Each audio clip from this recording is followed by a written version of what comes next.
Hello and welcome to asiCast number 192. I'm your host, John McCarthy, and I'm delighted to be joined today by the Chief Executive of Barb, Justin Sampson, and Chief Operations Officer, Caroline Baxter. Welcome, Justin and Caroline. Thank you for having us. It's a great privilege to be on your first ASI cast, John. Hopefully the first of many. Thank you, Justin. Let's see how this one goes. But thank you, both of you, for taking out time, not least because it's been an exceptionally busy year already for Barb.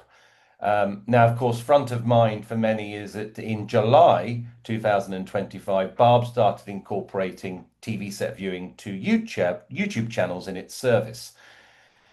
And that's been hailed as a landmark initiative. But why? Because it's no doubt brought more complexity to what is already one of the most advanced TV currencies in the world. So maybe we could unpack that over the next couple of minutes and maybe start then with the rationale as to, why was measuring YouTube channels so important to Barb, your members, and the industry? Thanks, John. I mean, before saying why, I just want to correct a little bit of commentary that has kind of bubbled up as a result of the initiative, which is that I've seen some people saying we're doing this because of the narrative fueled by Google that YouTube is TV. And this is obviously a very vigorous debate, and I think we'll come back to it a little bit later. But I mean, one observation is that perhaps in a digital world, we shouldn't be surprised people are trying to boil it down to a binary argument. It is or it isn't. The reality is, and we'll come back to this a bit later, it's much more nuanced. But we didn't do it because of that narrative. We did it because of our positioning and our purposes. And we are the industry's standard for understanding what people watch. And our data fulfill three very important purposes. Within the advertising part of the business, our data enable a virtuous cycle of campaign optimization from pre-campaign planning through campaign planning, campaign delivery, assessing outcomes. £8.5 billion is spent in the UK each year on content, which programs to make, which to acquire, where to distribute them. And a lot of that decision making is underpinned by our data. And also our data is very important to the regulators and helping them to hold advertisers and broadcasters to account for their responsibilities to society. And indeed, our data is fundamental to major reports such as Ofcom's Media Nations report. And all of those purposes require comprehensive understanding of what people watch. And we took a big step forward in 2021 with what we called at the time a once-in-a-generation upgrade, thanks to the use of router meters and extending audio matching to cover the streamers. We were able to deliver reach and time spent for the streamers, video sharing platforms, and program content for the likes of Amazon, Disney, and Netflix. But the gap we were still being asked about was content on YouTube. And the reality was we were reporting some content on YouTube because when a broadcaster made shows available through the YouTube channel, we got that. We could report that. But there's clearly a lot of other material on YouTube that people are interested to understand. And we went and asked the industry how we should prioritize the content we measure. And three key things came back. One is a real endorsement of our audience-centric approach to measuring all services, not just those services provided by sort of long-standing TV businesses. The second important priority was let's make sure we've got like-for-like metrics between all the services the Barb reports. And thirdly, a real desire, a real sort of pent-up demand for people to understand the content that people are choosing to watch on YouTube. And I guess that demand has been fueled a bit by that narrative that YouTube's getting more important on the TV set and all of that. So that's why we did it. Great. I mean, you talk about the fact that you're now measuring it as a priority, but I think we're very aware that the UK market, like many others, has a number of YouTube measurement and YouTube measures available from a variety of suppliers. So what's unique for those who don't know about what Barb is doing? So first, an admission. I know some bits about some of these other measurements and less about others. So I'm not qualified to assert unequivocally what makes us unique, but I can tell you some of the most important characteristics of what we're doing. Um, Joint industry principles are at the heart of what we do, and a methodology. And these principles are shared largely with the WFA. So methodologies that don't discriminate for or against any of the media services we report, independent governance, consistent audience building blocks. Independent, I'll come back to that word again, is a major characteristic of this initiative. We're still open to collaboration with Google, but without having made progress in that space yet, we chose to move forward independently to meet this sort of pent-up demand for understanding the content people are watching on YouTube. We use a passive people-based measurement system. We're using established techniques, notably ACR audio matching, the same techniques we use to identify content on other linear and streaming services. So comparability is really baked into what we do. And so independence, comparability, all those lovely joint industry principles are behind what we're doing here. Great, great. Thank you. I mean, talking about those principles, they've obviously now manifested themselves in the announcement we saw earlier in the summer and the early results, which have in themselves generated, as you said, a lot of interest in the UK trade press and beyond. Now, as we're recording this episode, you've been reporting at a YouTube channel level for 3 months, so you've no doubt already seen some interesting trends. Caroline, what's some of the early insights that you've discovered? Yeah, so a few headlines. YouTube is big, which we know, but it's particularly big amongst kids. So in the last week of August, 12 of the top 20 of the YouTube channels were kids focused. And in the first sort of 7 weeks of measurement, Peppa Pig was the biggest. Now, we don't know if that's a symptom of the school holidays. So, we're going to monitor it and see and assess the back to school trend. So that's the really first sort of thing that's very noticeable. We have also noticed that new content drives reach. So when a new video is dropped, reach can really go up. And Mr. Beast is a really good example of that. I mean, he still has very big numbers throughout, but he drops a new video every couple of weeks and you can really see that uptick. Which brings me to the final point on the importance of archive content. So we've only been measuring since April, and it's led to a question, how important is archive? And I think, again, we're still monitoring this. For the kids' channels, where reach is sort of driving up sort of consistently, it looks like it could be important. But again, with Mr. Beast, it's really evident that archive is not playing a key part there. So the jury's out at the moment, and we'll keep monitoring it. Great, thank you. Let's come back to Mr. Beast maybe in a bit. But congratulations on the findings that you're already seeing, and I'm sure it's informing the industry. But obviously, you're the first JIC to do this. And as we know very well, being first doesn't necessarily mean plain sailing. So what were some of the biggest challenges you had to overcome, and how did Barb's solve them? I think the first one was, where do you start? YouTube is got such a breadth, where do you start and where do you stop? So we work with an independent company called CViews who specialize in planning ad campaigns on YouTube. And one of the reasons we chose them was the importance of having channels that are aligned to our industry agreed standards. And CViews had some very clear categories that we felt ensured would be upheld. So categories such as content created for TV, content created by professional media companies, and so on. So we felt that was a really good start point. And then we did look at volumes. Volumes are obviously really important, that we're selecting some of the most viewed, but we also wanted to make sure that we were being representative. So for example, when we first did the first cut, over 50% were kids channels. And we were thinking that probably wasn't going to be the most insightful for the industry. So we decided that we'd cap it at 10% of kids channels. So things like that, but primarily it is the most viewed, but there are just some tweaks that we've had to do. Gotcha. I mean, you talk about those 200 that you identified. Many could argue that defining a small group of 200 in that scale of YouTube is perhaps a big challenge. Do you feel that defining that 200 helps or hinders the industry? I mean, we've really only had feedback from the industry that they've welcomed, as Justin was talking about, the independence, the transparency of what we're doing. I really haven't heard anything about hindrance at all.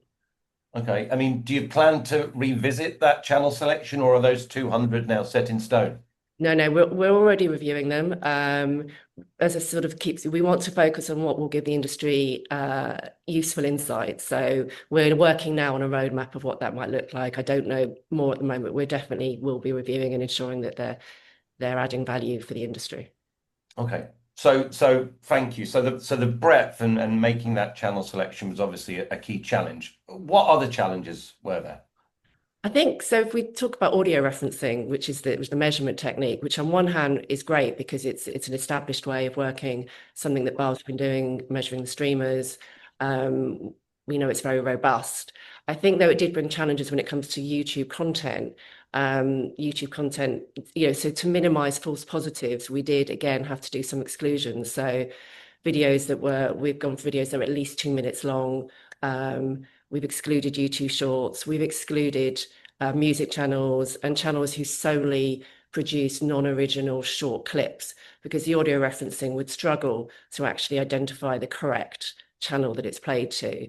And sort of because of that issue, we also designed what we're calling our duration exclusivity indicator, which is a 3x3 matrix where we assign an alphanumeric indicator. So people are really clear what level of duration threshold and exclusivity each channel has. So to bring that to life a little bit, Mr. Beast, which we've talked about, he would be an A1 because predominantly it is long form exclusive content, where you've got another channel like IGN, which has got many short form trailers and clips that are available across YouTube channels. So again, I believe it really helps with the transparency of being very clear about what we can and cannot do. And so, yeah, it's a challenge, but I think we did overcome the challenge. Right, fantastic. Congratulations. I mean, audio matching, as you said, is well established within barb measurement and other currencies as well around the world. And obviously, as a consequence, I know that Mr. Beast is already measured because it appears on other channels too outside of YouTube. So, I mean, what does this mean for both broadcasters and streamers' original content on YouTube and on other platforms? Well, I mean, it was a very conscious decision not to include the broadcasters and streamers that are already measured by Barb in that 200 because they're already included in the audience numbers. So you can find that data already. Right. And much has been written about ITV's decision to make content available on YouTube. And we can see what's going on there. And whilst it's a small part of the channel's overall reach, we do see that viewing to ITV1 content, for example, would have ranked third amongst our top 200 if we had chosen to include it. So, and similarly, the content from Sky Sports and the ability to watch Sky News and GB News sees them rank in the top 10. So I believe we're not excluding, it's still there, it's just not in that particular list of 200. And I think the other point to make about sort of the streamers is that creators that are putting content on YouTube often are doing content, that same content or other content on streaming services. And they're achieving big TV set audiences that are bigger than YouTube. So I think if we take Amazon Prime Video and our friend Mr. Beast, they produced the Beast Games in 2024, and his final episode drew an audience almost 5 times the size of his largest individual video that we've measured on YouTube. So it's an interesting, another interesting analysis and insight that you can get from Barb. Okay, so I mean, it begs to ask the question then: if Mr. Beast's game show episode drew an audience almost 5 times the size of an individual video on the Mr. Beast YouTube channel, does YouTube necessarily then belong in TV? I mean, Justin? Well, building on the point I made at the top, is it TV, is it not? I mean, there's a world-renowned marketing guru that I'm sure many viewers have heard of called Mark Ritson, and I think it was he who coined the phrase bothism. It's not about yes or no, it's yes and no. And what's difficult to argue with is that YouTube is a platform where viewers expect to be able to watch a wide range of content. And what's also true is the broadcasters for many years have distributed content through YouTube. So BT Sports used to show the Champions League final through their YouTube channel, and people would watch that on a TV set. And that experience is clearly indistinguishable from watching the same content through BT Sports channel available on the Sky platform through the TV set. So if we sort of look at YouTube and say it's a platform, perhaps the better comparison is how much time people are spending watching YouTube compared to how much time do they spend watching content through a Sky EPG or through a Freeview EPG.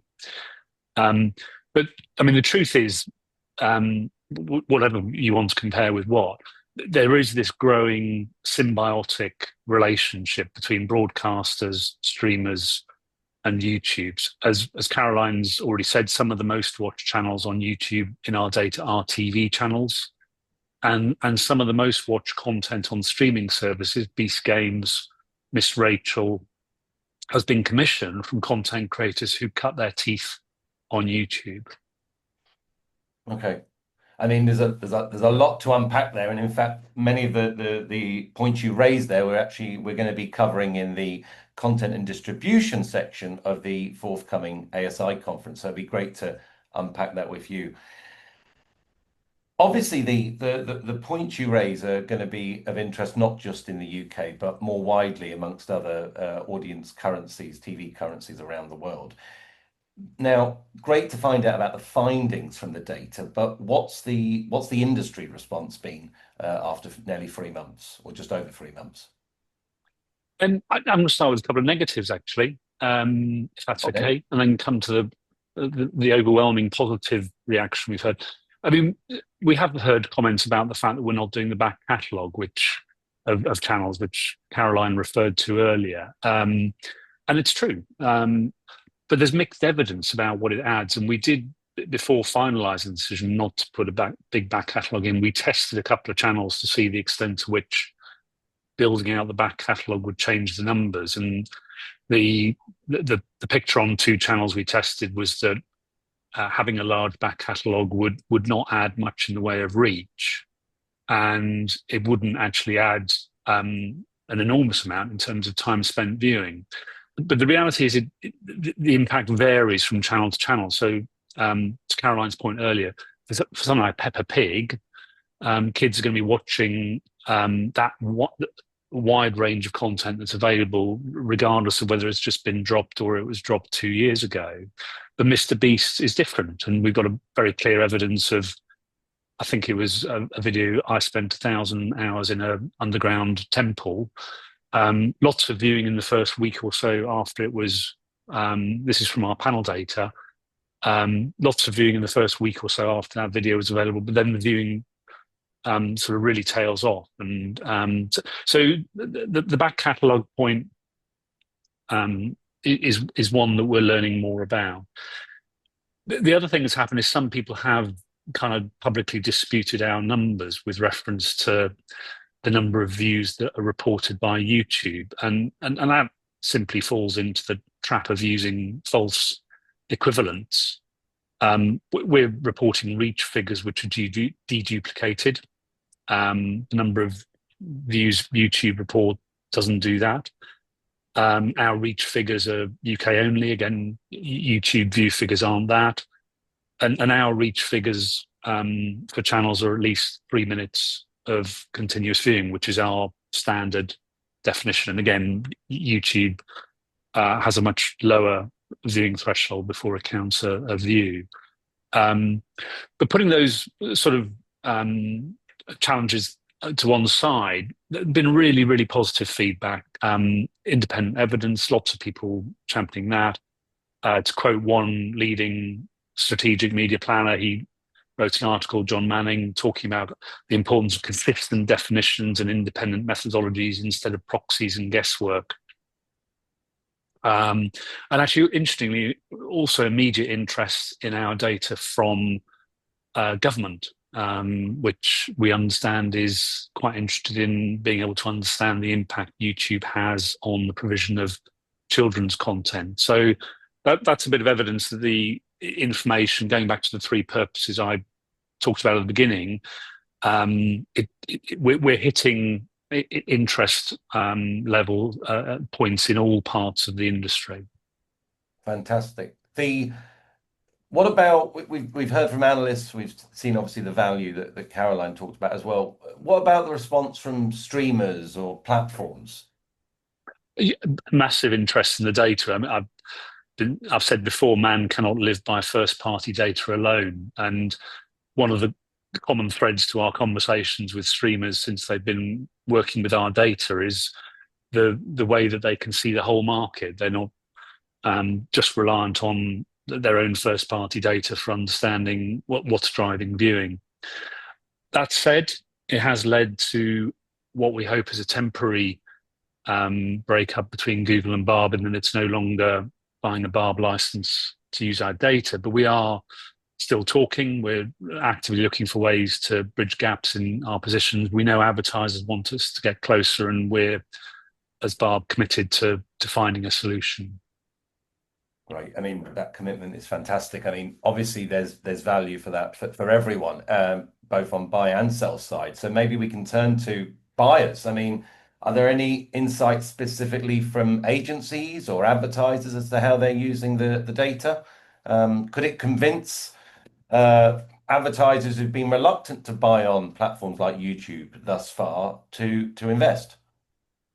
It's early days. What I'm going to be showing in Copenhagen is this thing called a media measurement loop, which is essentially goes back to the idea of a virtuous cycle of campaign optimization. So starting with getting the insights you need to help you understand where to allocate your budgets, through to implementing campaigns, assessing the delivery of the campaigns, and then using that delivery data to inform on outcomes and effectiveness. What we've done so far is really just targeting the first part of that cycle, the insights that are needed to help with budget allocation, and so there is an acknowledgement that what we've done is not for sort of informing the whole of the loop, but it's a great starting point, is what we're hearing, and there is a real appetite for us to go further. Advertisers have been actively looking to work with us on some, we haven't said anything publicly too much about this yet, but some behind the scenes proof of concept work to see if we can use a form of independent ACR to track exposure to campaigns that run on YouTube. Again, we're hearing the advertisers say this is important because it's about independent validation. It's about getting a really good understanding of incremental reach of YouTube over linear, and also help answer the question about what proportion of YouTube impacts are outside your target audience. So that's where we're at, and we're really pleased that there's an engaged industry wanting to learn more from what we've done and wanting to talk about how we can take it even further. Fantastic. Well, looking at taking it even further, obviously YouTube measurement is one component I know of an ambitious roadmap that the Barb team and your stakeholders have in mind. What else is on the roadmap? Caroline, maybe you could. Yeah, I'll start. So, well, we've launched our Barb Panel Plus prototype, where we're looking to further embrace big data and assess the impact of adding return path data to our measurement service. So initially, the prototype is focusing on Sky set-top boxes and HBB TV data.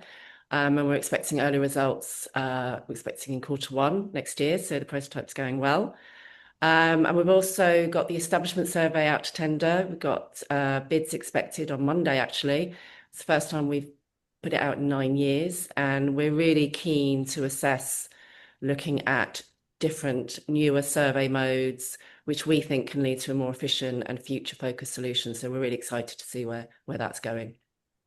Fantastic. We're obviously recording this a couple of days before Monday, so hopefully we'll release it as soon as we get out. But it does remind us that we might need to ourselves adapt at pace here at ASI in terms of getting the podcast out.